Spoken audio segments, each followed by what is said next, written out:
Oke, assalamualaikum warahmatullahi wabarakatuh. Hai, salam sejahtera buat kita rekan-rekan yang masih pada bingung ya untuk tahap administrasi ini, dan masih juga tidak sedikit saudara-saudara kita yang khawatir karena banyak sekali yang salah input pada seleksi administrasi ini. Dan pada video ini saya akan berbagi tentang cara atau tips supaya lolos seleksi administrasi CPNS 100% berhasil rekan-rekan ya. Dan ini sudah saya buktikan ya.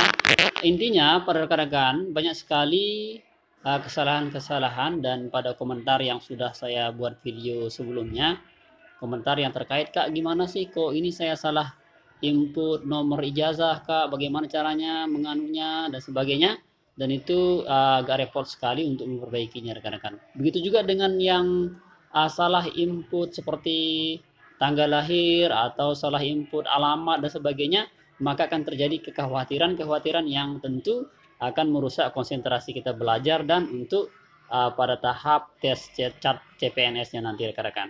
Nah, kali ini saya akan berbagi tentang tips supaya lolos administrasi.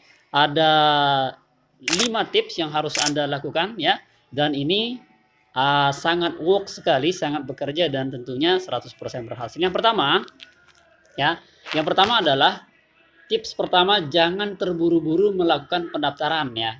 Nah, ini banyak sekali terutama buat yang newbie atau para pemula yang baru daftar CPNS pada tahun ini, mereka terkesan sangat terburu-buru, bahkan dia mengajak temannya untuk terburu-buru tanpa melihat informasi yang sebenarnya, tanpa mengecek dulu apa yang perlu diinput, apa yang perlu dimasukkan, dan apa yang perlu disiapkan seperti itu.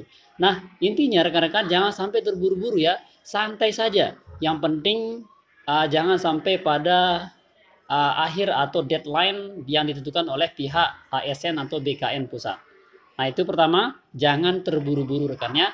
Bisa tanya kepada teman-temannya atau yang sudah daftar sudah sekian kali tapi gagal, bisa tanya di situ bagaimana persyaratannya dan sebagainya. Kemudian tips yang kedua rekan-rekan, pelajari dan browsing tentang formasi yang mau dilamar. Nah, di sini banyak rekan-rekan pejuang CPNS itu tidak mengetahui informasi kira-kira peluang apa yang dilamar terkait informasi atau formasi yang dilamarnya, seperti di formasi kementerian atau formasi di daerah dan Pemprov seperti itu rekan-rekan.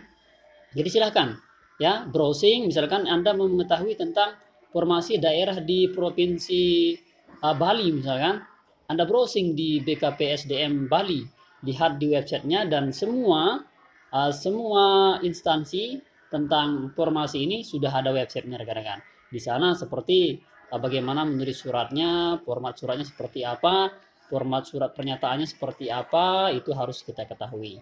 Nah, itu terkait tips yang kedua, yaitu pelajari dan browsing tentang formasi yang mau dilamar rekan-rekan ya. Jangan sampai kita melamar tempat yang jauh sedangkan peluang di tempat kita atau di daerah kita itu ada banyak peluangnya, seperti itu.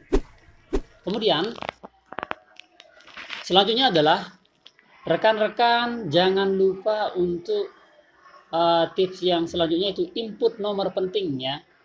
Input nomor penting artinya di sini kita menginput pada awal pendaftaran CPNS itu kita harus menginput nomor KK ya, kemudian NIK kita harus benar, dan nomor ijazah.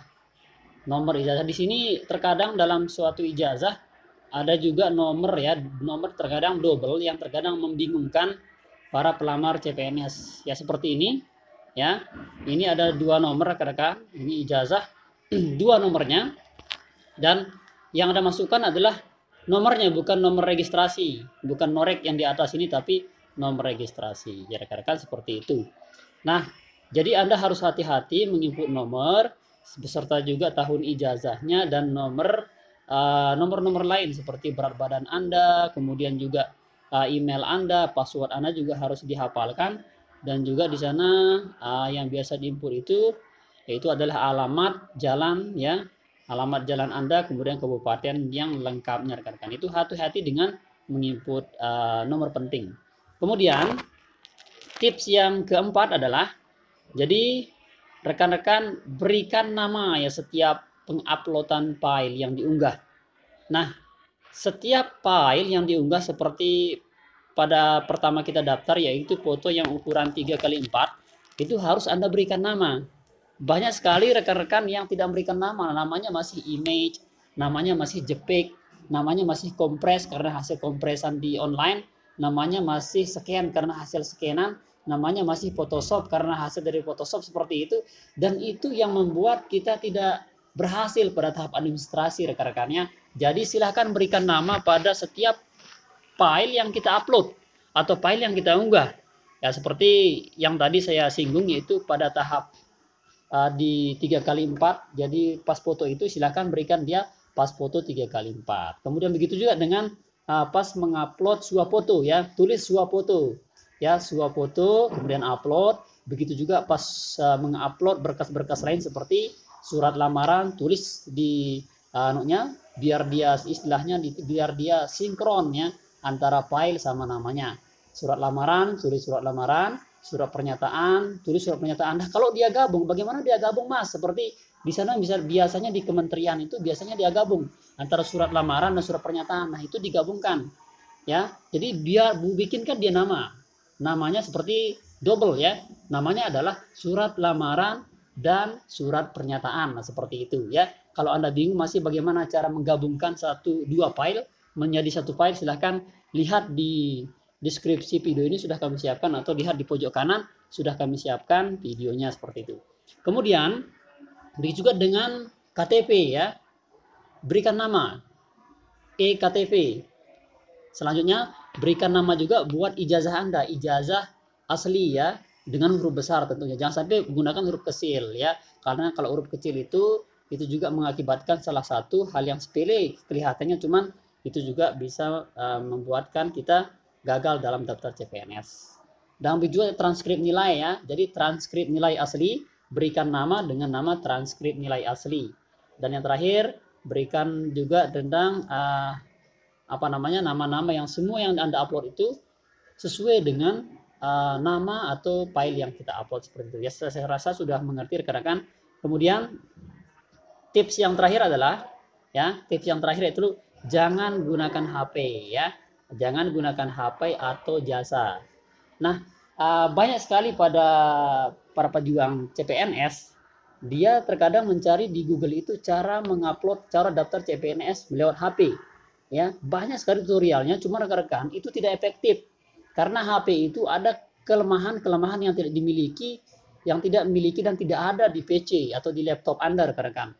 Ya, seperti ketika Anda mengunggah sebuah file itu yang ukurannya di mana Anda simpan, atau ketika Anda menggugah mengisi nick dan ada menu-menu yang tidak dimiliki oleh HP, ya.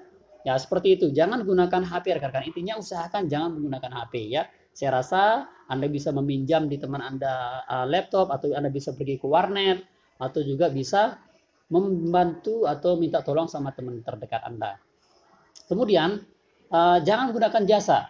Nah, pada kesempatan ini, pada yang lagi trendingnya itu pendaftaran CPNS, tentu banyak sekali oknum-oknum yang tidak bertanggung jawab, rekan-rekannya. Dia membuka jasa CPNS. Bahkan itu saya pernah coba, ada yang buka jasa itu, saya tanya, saya inbox, itu dia per jasa itu cuman 250, sangat mahal sekali, rekan-rekannya. Itu aja kita pakai beli materi itu sudah cukup, ya. Bahkan banyak sekali tutorial di video itu bisa kita pelajari secara mandiri, dan juga dari BKN itu tidak menganjurkan kita untuk melakukan atau membayar jasa dalam daftar CPNS 2019, rekan-rekan. Jadi itu hati-hati, jangan sampai gunakan jasa, karena kita tidak tahu kalau ada kesalahan-kesalahan itu dia tidak bertanggung jawab. Dan ini daftar CPNS hanya sekali, rekan-rekan. Kita tidak bisa daftar di dua formasi, di dua daerah dan sebagainya. Jadi daftarnya hanya di satu tempat saja. Ya, itu dia tips yang harus kita siapkan untuk agar berhasil dan lolos seleksi administrasi pada tahun ini, rekan-rekan, ya. Mudah-mudahan tips ini Anda lakukan dan mudah-mudahan bermanfaat terkait informasi yang saya sampaikan terkait tips lolos seleksi administrasi CPNS 2019 ini. Dan silahkan jika ada komentar terkait tips ini atau hal-hal yang masih dibingungkan, silahkan tinggalkan pada komentar di bawah. Kami akan langsung menjawabnya dan memberikan tips-tips atau solusi-solusi yang menurut kami dan sesuai dengan pengalaman yang sudah kami lakukan. Dan jangan lupa buat rekan-rekan yang baru nongol di video kami, silahkan dikomentari, silahkan di like juga, serta subscribe channel ini agar kami terus bersemangat membuat video-video bermanfaat buat banyak orang. Dan tentunya Anda lihat juga di deskripsi di video ini sudah kami siapkan banyak tutorial-tutorial terkait CPNS, dan ada juga tutorial atau situs aplikasi pendidikan ya yang bisa Anda download seperti RPP, seperti silabus dan sebagainya, sudah kami siapkan di deskripsi video ini. Ya, mungkin itu hanya yang dapat kami sampaikan rekan-rekan. Terima kasih atas perhatiannya, atas waktunya. Sekian, syukron. Assalamualaikum warahmatullahi wabarakatuh.